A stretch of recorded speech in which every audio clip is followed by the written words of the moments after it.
يا ربي بالمصطفى بلغ بسم الله الرحمن الرحیم. مکن که درخت می پوسد آخر و انسان تکیه مکن که انسان می میرد آخر. برادر عزیز من، حسین بغدادی رحمت الله علیه یک شیخ زمانی بودن، سفری حج بر آمدن، به سوی کعبه روان شدن به زیارت کعبه.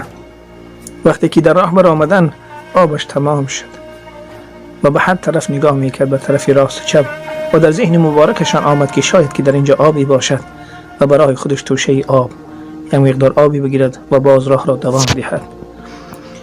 و نگاه شیخ حسین بغدادی رحمت الله علیه به یک درخت نمایان از دور و گفت شاید که در زیر آن درخت برم و شاید که آبی بیابم.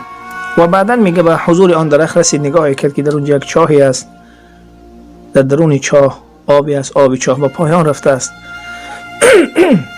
و در اطراف چاه همچنان قدم میزدن و در ذهنشان آمد که در اینجا دل و رسن نباشد، یعنی ستیل بند.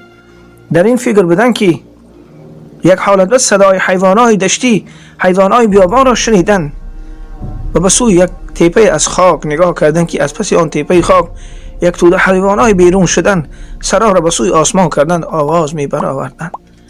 شیخ به آنها نگاه میکرد، یک حالت بعد آبی چاه سر زد و آن حیوانات آمدند از اون آبی چاه.